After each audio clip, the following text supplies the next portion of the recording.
Okay, Assalamualaikum dan selamat sejahtera. Saya Waziri Wazir. Untuk episod ringkas kali ni saya nak cerita tentang flash fotografi dan kenapa juru foto press ataupun fotojournalis jarang guna flash. Contoh baru-baru ni kita tengok Olimpik kan. Dalam sukan Olimpik ni, bukan sukan Olimpik je lah, dalam apa-apa jenis sukan pun flash memang tak dibenarkan lah. Satu sebab memang dia mengganggu lah kan. Sama ada jadi jarak dekat atau jauh pun, percikan flash tu dah akan mengganggu tumpuan atlet lah. Dan ada banyak sebab kenapa fotojournalis jarang guna flash. Memang ada lah, kita nampak dalam news orang pakai flash dia apa masa terutamanya masa press conference kan, flash bertalu-talu kan. Tapi sebenarnya kalau diberi pilihan, kebanyakan fotojournalis memang dia orang takkan ataupun tak nak pakai flash. Satu sebab nilai artistik tu macam kurang tau. Sebab kita seronok bermain dengan orang kata light and shadow lah. Tapi kebanyakan media ataupun orang yang bekerja di media, bos-bos lah, bos-bos atas-atasan, bukan media jadi kementerian ataupun jabatan, dia nak tengok gambar orang tu, subjek tu jelas orang kata apa, muka dia nampak jelas, tak nak ada shadow sini-sini kan. Nanti nampak macam sini tak terang, sebelah sini gelap, sebelah sini terang. Orang tengok macam mana gambar dia, ambil gambar tak tu bagus kan. Contoh macam portrait lah, portrait pemimpin kan. Portrait pemimpin tu kalau biasanya kalau orang yang orang kata kurang mahir tentang foto, bila dia tengok dia akan tengok kenapa gambar portrait ni sebelah ni terang, sebelah ni gelap kan, kenapa dia punya telinga dia macam gelap sikit lah. Fotografer ni tak pandai ambil gambar ke? Macam maksudnya gambar portrait tu yang dirakam tu tak even bagi pandangan orang biasa macam sebelah terang, sebelah gelap kan. Bagi fotografer pula memang tujuan ni memang dibuat macam tu. Dari segi lighting tu, sebelah sini dia bagi terang, sebelah sini dia bagi kurang sikit. Pasal nak bagi ratio ataupun nak bagi apa, nak menunjukkan yang subjek tu, portrait tu dia bukannya flat tau. So permainan lighting dan shadow tu nampak lah subjek tu ada bentuk macam 3D lah, walaupun bukan 3D tapi nampak lah dia punya shape tu berbanding dengan contoh output sini 100%, output sebelah sini pun 100% kan, muka sama kan. Dia jadi macam kurang cantik lah bagi pandangan juru foto lah kan. Macam saya guna lighting ni kan, saya pakai satu lighting ni sebelah tak ada, so jadi sebelah sini dia shadow dia kurang sikit. So berbalik kepada flash fotografi ni, bos lah, kebanyakan bos-bos dia prefer gambar yang sama ada media ataupun di agensi mana-mana pun, dia prefer gambar yang jelas, nampak subjek, susuk tubuh subjek tu lah, nampak muka orang tu jelas, tak nak ada shadow sini gelap sini kan. Tapi kalau tanya fotojournalis, kebanyakan ni diorang suka ambil gambar tanpa pakai flash lah. Pasal tu salah satu sebab kenapa kamera manufacturer terutamanya yang buat kamera untuk profesional, kegunaan profesional yang harga lebih daripada RM10,000 ni, dia tumpukan kepada high ISO dan kurang noise tu. Salah satu target dia ialah fotojournalis lah. Sebab kalau untuk landscape fotografer, studio fotografer, dia orang boleh guna boleh guna low ISO dalam studio pakai flash kan. Macam landscape, landscape takkan nak ambil gambar landscape pakai ISO 10,000 kan. Dah tentu dia pakai ISO rendah kan, 164 ataupun lagi rendah. So subjek tu dia noise tu kurang. So target dia high ISO dan kurang noise tu lebih kepada fotojournalis lah. Pasal fotojournalis ni dia punya sudut rakaman gambar dia tu pelbagai. Kadang-kadang dia kena cover sukan, kadang-kadang dia kena cover rushing hour waktu malam ke apa kan. So benda-benda tu memerlukan dia menggunakan kamera yang orang kata apa, walaupun high ISO tapi noise tu kurang. Lagi satu, kepada apa, yang bukan fotografer lah, ataupun mungkin fotografer sendiri, pernah tak dengar ni fly on the wall? Fly on the wall ni istilah yang biasa digunakan oleh fotojournalis merujuk kepada dia. Fly on the wall ni macam ibarat lalat di dinding tu. Maksudnya kehadiran juru foto tu tak disedari. Itulah yang sebaik-baiknya. Yang sebaik-baiknya maksudnya, contohlah kalau juru foto tu dia buat rakaman di kampung-kampung, di mana-mana lah kan, di mana-mana pun, maksudnya bila dia ambil gambar individu tu, orang susah ke, orang sudah menangis ke kan, walaupun dia ada dekat tepi tu, dekat subjek tu kan, tapi seolah-olah kehadiran dia tak wujud tu. Bila kehadirannya macam tak wujud, dia akan dapat orang kata apa, suasana yang lebih neutral tu. So kalau nampak dengan flash pumpang kan, so subjek yang ada pun dia kurang selesa kan.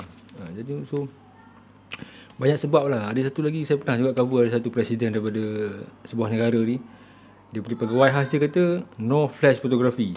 Memang tak dibenarkan pakai flash. Dia ada tempat terang ataupun tempat gelap. Bayangkan ada sekali tu dia nak ambil grup foto dalam dewan dewan apa dia, ballroom hotel. Tahu lah lampu dalam hotel macam mana kan. Lampu yang tak ada, kalau dia pasang chandelier besar pun yang tak ada lampu tambahan lain kan, dia agak gelap, lebih kurang suasana dinner lah, orang makan malam kan. Tapi tak dibenarkan ambil gambar menggunakan flash. Dia ada dalam dekat 50 orang di depan ada stage tu ambil gambar kan. Kita pun terpaksa lah pakai ISO 10,000. Masa tu saya pakai kamera, tak kira Nikon apa, tak pasti kan. Tapi untuk grup foto 50 orang tu dengan presiden, kehadiran presiden di situ, pakai pula ISO saya rasa mungkin 6,000 ke apa, 5,000 macam tu kan. Lepas tu kalau bila grup foto ramai-ramai, dia memang pecah lah kan. Memang teruk lah gambar tu, tapi memang tak dibenarkan pakai flash kan. So dengan kamera yang mempunyai high ISO, tapi bila kita blow up, dia masih lagi, orang kata, maintain detail kan. Memang satu bonus kepada photojournalist lah. Dan kalau tengok saya pakai flash tu pasal, yelah, macam saya beritahu tadi lah, flash ni pasal kehendak untuk buat buku publication lah. Dia memerlukan gambar yang terang, terutamanya gambar pemimpin, gambar-gambar VIP yang dia nak muka, terutamanya mugshot tu jelas. Tak nak ada gelap, sini nampak hidung, sebelah sini gelap, sebelah sini terang kan. Nilai artistik kan. Tapi kepada jurufoto, kebanyakannya fotojournalis lah terutamanya, jadi suka mengambil gambar tanpa flash. Satu lagi sebab kurang distraction lah. Dia ambil gambar pun orang tak mengganggu tumpuan subjek tu. Bila kita ambil gambar, subjek di depan kan, kita ambil bertalu-talu pun tak adalah membantu. Lagi satu, bila flash ni dia macam, orang kata, mengganggu suasana tu. Mengganggu suasana tu maksudnya keadaan lighting di situ. Bila tambah flash lagi kan, terutama direct flash kan, tambah flash lagi, dia macam mematikan mood sesuatu scene tu lah. Sebab tu kalau kita tengok gambar-gambar sukan Olimpik kan, saya tak boleh nak share lah gambar orang masuk Olimpik, masuk dalam saya punya website kan, saya punya YouTube, pasal gambar Olimpik ni orang copyright dia sangat kuat.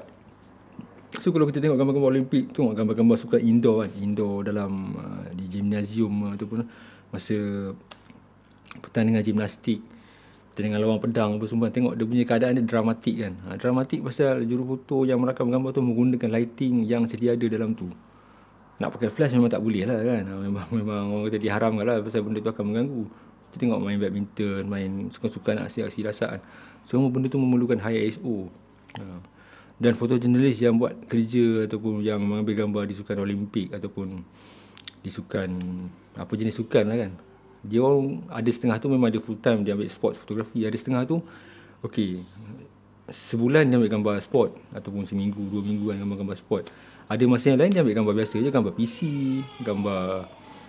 gambar press conference lah kan, gambar press conference, gambar mesyuarat, gambar street. Dia banyak benda dia buat kan. So dia perlukan satu, dia tak boleh lah nak ada 10 kamera kan. Dia perlukan satu kamera yang boleh reliable lah, yang boleh dipercayai lah. High ISO boleh, high shutter speed boleh. Macam lagi satu, macam tugasan saya ni kadang-kadang melibatkan masuk istana apa semua kan. Macam mirrorless ni, kamera mirrorless lah, tak kira brand apa, Sony ke Nikon ke Canon kan. Mirrorless ni sangat membantu tau.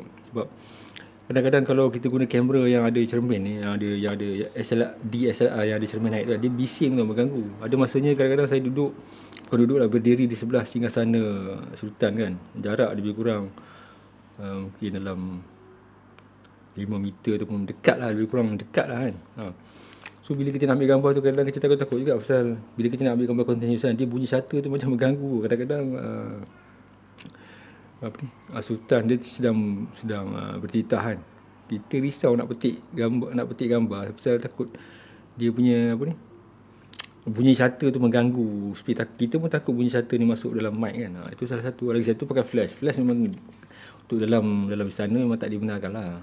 Terutamanya dalam bila ada live kan, dia mengganggu secara langsung kan. Dan kalau kamera yang mirrorless ni, satu kelebihan buat fotojournalis lah, terutama yang merakam dalam tempat-tempat yang memerlukan suasana yang senyap lah, macam dalam orang kata dewa ni, macam istana budaya kan. Istana budaya yang tengah buat show tu kan, ada setengah tu bila dia tak nak ada dengar bunyi apa asing, macam orkestra kan, orkestra dekat macam Philharmonic Orkestra kan. Kita tak nak ada bunyi yang lain daripada bunyi show tu. Macam dalam sana kadang-kadang saya berdiri sebelah jurucakap lah kan, jurucakap atau juruacara majlis kan, kita kan sebelah-sebelah je, bunyi kata tu kadang masuk dalam mic dia, so bunyi tak sedap kan. Jadi kalau kita nak ambil gambar pun kadang kita kena fikir orang sebelah juga. Tapi bila kamera mirrorless ni, yang bila kita ambil gambar laju pun 10 frame per second, 14 frame per second ataupun 20 frame per second kan, kita tak mengganggu VIP orang yang kita ambil gambar tu lah. Dan ianya satu kelebihan lah. So berbalik kepada flash fotografi tu, kalau diberi pilihan kepada fotojurnalis kan, memang dia tak suka lah nak pakai flash ni. Macam satu mengganggu subjek, satu lagi macam originality suasana tempat tu dia macam hilang tu lah. Bila kita dah tambah bantai flash lagi kan, maksud kebanyakan flash yang direct, maksud saja kalau flash yang kita setting on off camera flash tu dah lain lah kan. Itu ambil masa nak setting tu. Maksudnya yang direct flash daripada kamera ke subjek tu, dia dah mengganggu originality suasana tempat tu kan. Mood pun dah hilang kan. Contoh macam ni lah, kita sedang bercamping di campfire kan, unggun api kan, kita bantai flash, muka orang memang terang, tapi mood camping tu dia dah hilang tu. So pesanan saja kalau lah kita nak ambil gambar orang tengah bercamping, yang maksudnya yang mengelilingi unggun api, elakkan pakai flash. Boleh lah pakai flash 1, 2 kan, untuk nak nampakkan muka kawan kita. Lepas tu kita bantai high ISO, kita ambil gambar dengan muka merah-merah, ada di sisi bahi dengan cahaya unggun api kan. So suasana mood camping atau mood campus yang mengelilingi unggun api tu kan lebih terasa lah berbanding dengan muka jelas kan. Tu salah satu sebab lah, maksudnya dia boleh kill the mood lah, flash ni. Ada masa dan tempat-tempat dia kita kena guna juga. Macam saya beritahu tadi kan, kehendak majikan lah yang memerlukan subjek tu jelas, nampak jelas kan, macam gambar pasport kan. Tu tak boleh buat apa lah. So ada masa nanti saya kongsikan lagi. Okay, last lah, ada satu nak tambah, lupa. Saya pernah ikuti satu bengkel jurufoto yang agak ternama kan, Wyatt fotografer daripada luar Malaysia. Dia sendiri cakap dia international fotografer, Wyatt lah, saya tak nak sebut nama lah kan. Dia tak pernah guna, nak kata tak pernah sangat tu saya hampir boleh kata 90% lah kerja dia, walaupun dia kerja dengan wire, tidak menggunakan flash. Kadang-kadang bila dia tunjuk gambar dia, orang tanya, ni pakai flash tak? Rupanya dia pakai lighting yang memang dah ada dekat situ tu, lighting tambahan ataupun lighting daripada dia punya lampu apa ni, headlight tu. Dia memang tak pakai flash. Nak kata 100% tak pakai tu tidak juga, tapi boleh kata 90% gambar dia shoot tu tak menggunakan flash. Dan gambar-gambar dia tu dipublish oleh majalah-majalah luar lah, Time, majalah-majalah international pasal dia Wyatt kan. Wyatt ni macam agensi besar lah kan. So benda tu kalau nak tahu siapa dia tu, kita jumpa di warung kopi lah nanti kan, kalau buka ni. Okay, jumpa lagi.